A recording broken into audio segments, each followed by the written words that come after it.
Everybody calls the Pontiac GTO America's first muscle car. What almost nobody knows is that it was never supposed to exist. Because to build it, a handful of guys inside General Motors had to break a direct company order, and that little end run around their own bosses lit the fuse on a war that reshaped the American car. 14 model years, over 500,000 cars, 4 different engines. I dug through all of it to put this together. Pontiac figured they'd sell 5,000 of them the first year. They sold over 32,000. But here's what most people get backwards. The GTO didn't win because it was the fastest. It won because it was the first one with the nerve to try. Back in 1963, inside General Motors, there was one rule as simple as it was absolute. No intermediate car could leave the factory with an engine bigger than 330 cubic inches. On paper, it was about image and safety. In practice, it was a leash. The brass didn't want their own divisions dragging each other into a horsepower war, so they set a ceiling. And for one guy, that ceiling felt like a personal insult. John DeLorean, Pontiac's chief engineer, wasn't your typical Detroit company man. He dressed like a rock star, dated actresses, and hated being told something couldn't be done. Here's where the trick starts. His chassis engineer, Bill Collins, did some simple math. Pontiac's 389 V8 dropped into the Tempest, the division's midsize car, with almost no changes. Russ G., the engine man, confirmed it would work, but bolting that big block into standard equipment was the exact thing the rule forbade. So they didn't make it standard. They hid it in plain sight. Instead of launching a new car, which would have needed a direct thumbs up from GM's brass, they slipped the 389 in as a plain old option on the Le Mans order sheet. Just another box to check. A package called the GTO for an extra $295. No executive had to sign off on a new model, because on paper, there wasn't one, and that hidden engine was no ordinary engine. The base 389 made 325 horsepower and 428 pound-feet of torque. Check the tri-power option, 3 carburetors, and you got 348. All it needed was a name, and here Pontiac pulled something bold. They borrowed 3 letters from Ferrari. GTO, Gran Turismo Omologato, Grand Touring, homologated. Thing is, the Ferrari 250 GTO had won at Le Mans and was actually homologated by the FIA. The Pontiac had not homologated a thing. They took the name anyway. European purists lost their minds, and Pontiac couldn't have cared less. With everything in place, the division placed its bet. Build 5,000 of them, the bare minimum to make the numbers work. If they did not sell, DeLorean was the guy who blew GM's money on a vanity project. They sold 32,450, 6 times the projection, but the sales aren't what turned it into a legend. A magazine did that, with a lie.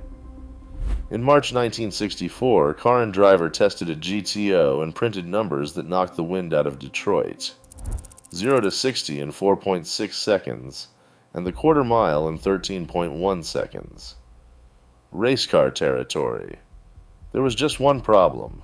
The red car in that test had a 421 high output hidden under the hood, bigger than the 389 they were supposedly testing, and it had been built up by a Pontiac-friendly shop.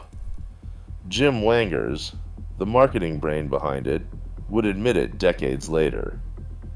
It was a ringer, a doctored car, snuck into the test, but by then the damage, or the miracle, depending on who is telling it, was done. Millions of readers believed those numbers, and just like that, every other car maker in Detroit had a very serious problem. Here was Detroit's problem. The GTO wasn't a one-year flash. It kept growing. For 1965, Pontiac barely touched the formula. They just sharpened it. Stacked headlights, a longer body, a hood scoop. And more muscle underneath. According to Pontiac's records, the base 389 climbed to 335 horsepower, and the tri-power option to 360. Sales nearly doubled, from 32,000 to 75,352. People hadn't just taken the bait, they were coming back for more. But the real leap came in 1966. For the first time, the GTO stopped being a box buried in the Le Mans option list and became a model of its own, with its own name and its own identity. They gave it the Coke bottle shape, that pinched, curving waistline that would come to define the 60s muscle car, and buyers answered with the biggest number in GTO history. 96,946 cars in a single year. Think about that. 2 years earlier, DeLorean had to sneak this car past his own bosses. Now it was pushing 100,000 sales. The same GM brass that wrote the rule couldn't pretend they didn't see it anymore. 1966 was also the Tri-Power's swan song. That iconic 3-carburetor setup got dropped at the end of the year, because in 1967, a new engine showed up, the 400. A bigger V8, 400 cubic inches, replacing the veteran 389. In base form it made 335 horsepower, the high-output version 360. And for the first time, a phrase appeared that would become sacred to Pontiac fans. Ram Air, a cold air setup feeding the engine directly. On paper it also read 360, but everybody knew it made more. 1967 brought something else the press had been begging for. Front disc brakes, finally, on the option list. The GTO didn't just go, anymore. It was learning how to stop. And here's what really matters about these 3 years. While Pontiac was perfecting its creation, the rest of Detroit panicked. Inside GM itself, Oldsmobile rolled out the 442, Buick the Grand Sport, and Chevrolet, the biggest division of them all, answered with the Chevelle SS 396. The house was copying itself. Outside GM, Plymouth launched the GTX and Dodge the Coronet RT. In 3 years, a trick that never should have been approved had forced half the industry to build its own version. The horsepower war wasn't a threat anymore. It was on. And once that war started, Pontiac figured out that winning it wasn't just about engines. It was about attitude. That attitude took physical form in 1968. Pontiac redesigned the GTO from the ground up. A shorter body, more muscular, meaner. But what dropped jaws was the nose. Instead of the usual chrome bumper, the GTO showed up with the Endura front end, body-colored rubber that soaked up impacts and popped right back into shape. Nobody bought it. So, Pontiac proved it in the crudest way possible. In the ads, they took a sledgehammer to the front of the car on camera. The nose didn't dent. The message was simple: this is tough, and it still looks good. The industry agreed, and the GTO took home Motor Trend's Car of the Year for 1968. But the moment that made the GTO an outright legend came the following year, and it started with an idea that turned out completely backwards. DeLorean wanted a cheap GTO. He watched the Plymouth Roadrunner, a stripped-down budget muscle car, tearing up the youth market, and he wanted his own low-buck version. So he greenlit a bare-bones package. But somewhere along the way, somebody had a better idea. They gave it a rear spoiler. Loud decals. A launch color you couldn't ignore. Carousel red. An orange that basically shouted at you. And a name lifted straight off television. At the time, the whole country was repeating a catchphrase from a sketch on Laugh-In. Here come to judge. DeLorean, a fan of the show, killed the technical name the project came in with and christened it the Judge. The GTO that was supposed to be cheap ended up being the loudest, priciest one on the lot. Perfect irony. And the slogan sealed it with all the swagger of the era. The Judge can be bought. There was nothing humble under the hood, standard, The judge came with the Ram Air 3, 366 horsepower on paper, but the real monster was the top option, the Ram Air 4. Pontiac's spec sheet said 370 horsepower. Almost nobody believed it.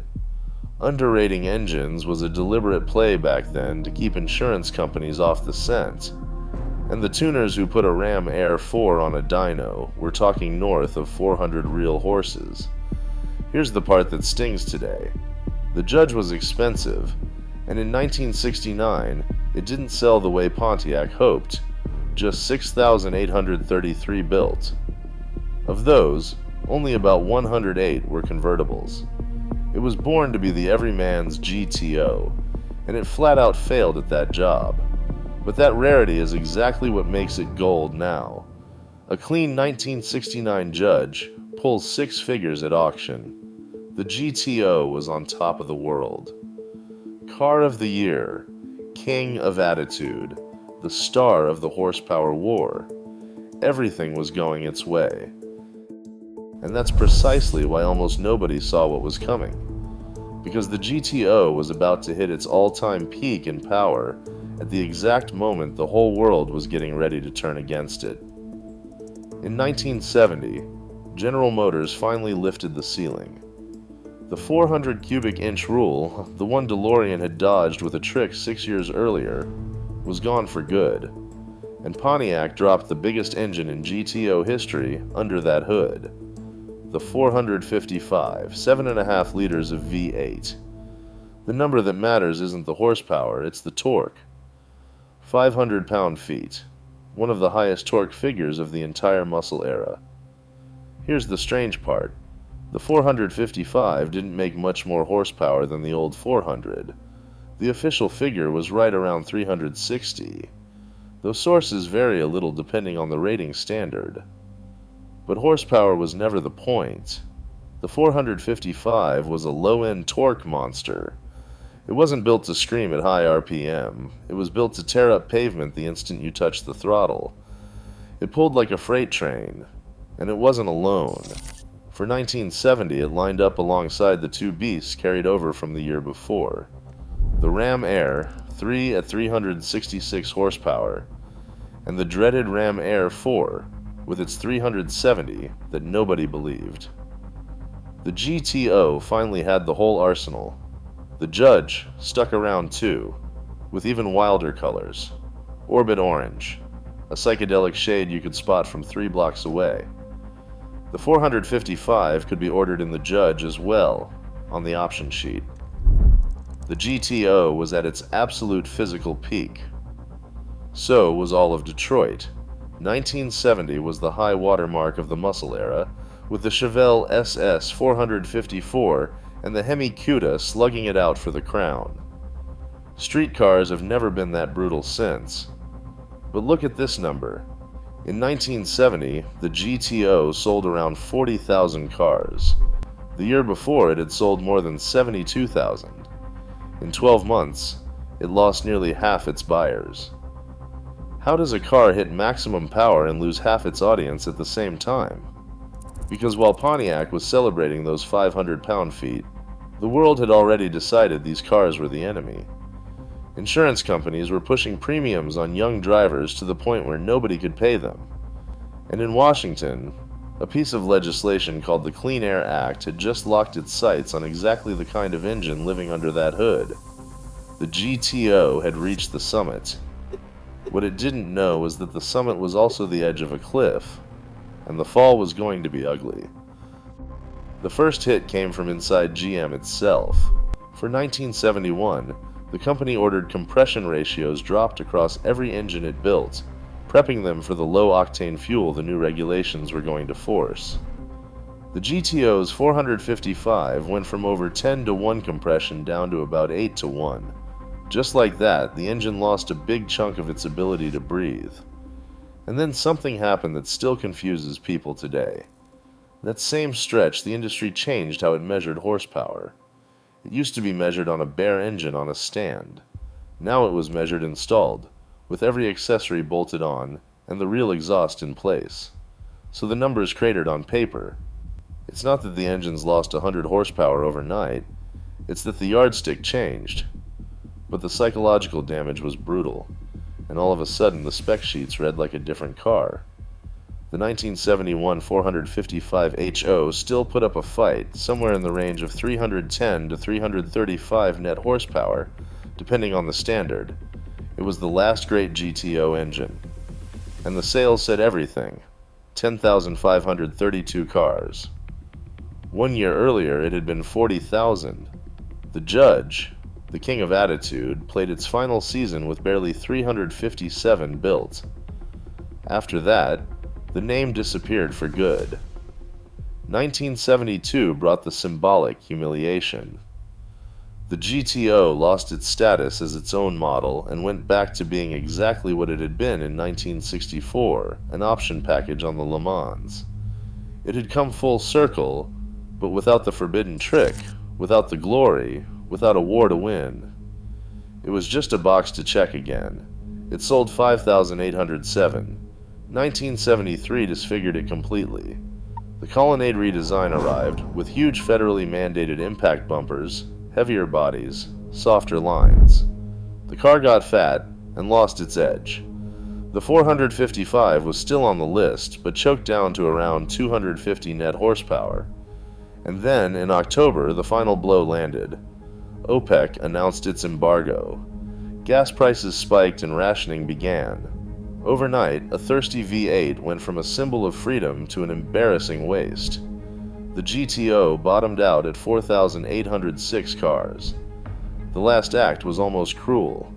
For 1974, the GTO moved on to the Chevy Nova's platform, a compact. Under the hood, there was no 455 anymore, just a modest 350 barely making 180 net horsepower. The car that was born by breaking a rule to fit the biggest possible engine ended its life as a compact with the smallest engine it ever had. And here's what actually matters. No rival killed the GTO. There was no faster car that beat it on the street. It was killed by three forces at once, and not one of them had anything to do with how well it ran. The insurance companies took away its buyers, the regulators took away its engine, and the oil embargo took away its reason to exist. After 1974, Pontiac quietly shelved the name. There was no funeral. America's first muscle car just went dark. Or so everybody thought, because 30 years later, the GTO was coming back from the dead, from the last place anybody would have guessed. That place was Australia. In 2001, a man arrived at the top of GM determined to give the company its soul back. Bob Lutz, a legendary executive who couldn't stand cars without character. Lutz wanted the GTO resurrected, but he had neither the time nor the budget to design one from scratch. So he looked to the other side of the planet. Down there, GM's Australian arm, Holden, was building a coupe called the Monaro. It was fast, sharp-looking, and already in production. The solution was as practical as it was controversial.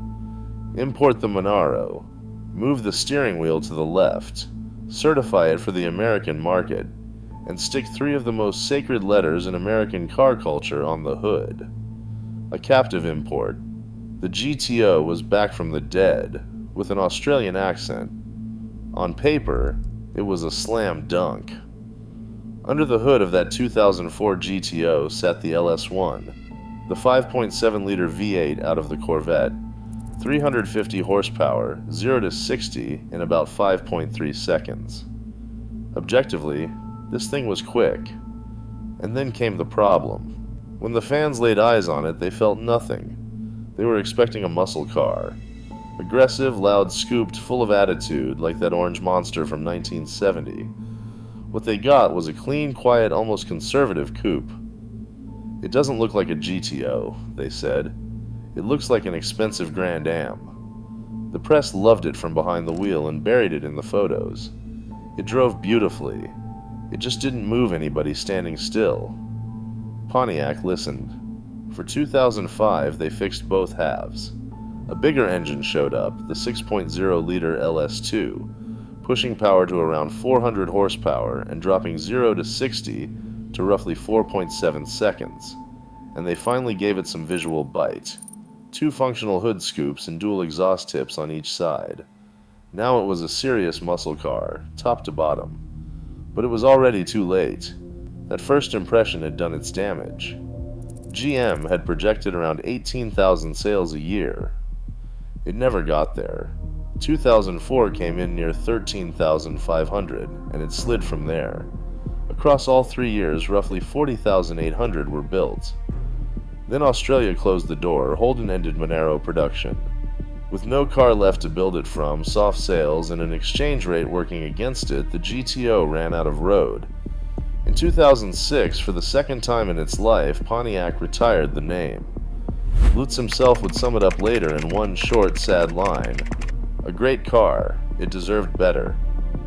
And there's the perfect irony in this whole story. The 1964 GTO became a legend by breaking every rule. The 2004 GTO followed all of them. It was fast, reliable, well built. Its only sin was being sensible. Too rational for a car whose whole name meant rebellion.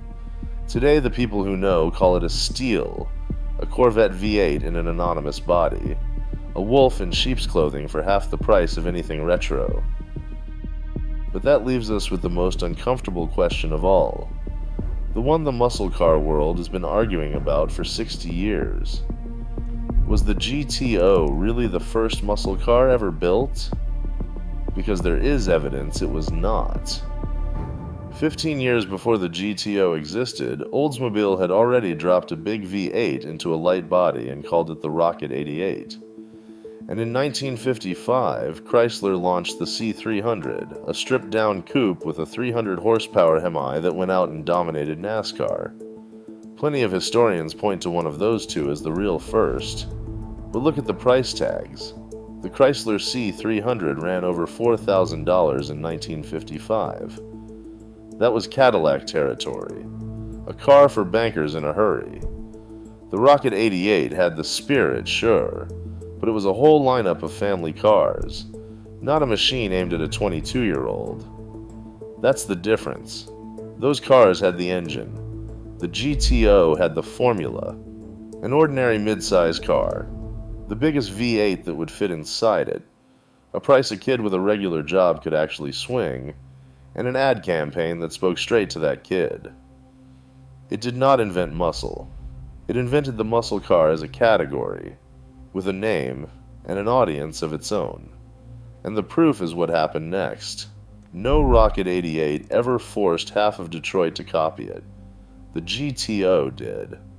Within 3 years, Chevrolet, Oldsmobile, Buick, Dodge, and Plymouth all had their own version. The GTO may not have been America's first muscular car, but it was the first one that knew what it was, and the first one that convinced an entire country it needed one.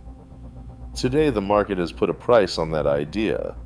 A 1969 Judge Ram Air 4 has cleared $200,000 at auction, with exceptional examples pushing close to $300,000. Not bad for a car that started life as a hidden box on an option sheet. And that's the whole arc. The GTO began by breaking a rule, and in 2004 it ended up punished for following every single one of them. It was never just a car. It was a mood. And it lasted exactly as long as America wanted its kids driving something dangerous. Pontiac let the GTO die twice. But it wasn't the only American brand that buried its own legend. Across town, Ford had a car that showed up before the GTO ever did.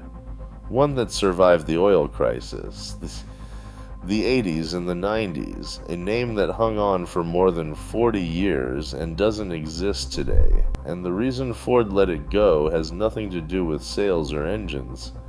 It has everything to do with what Ford decided that car was supposed to be.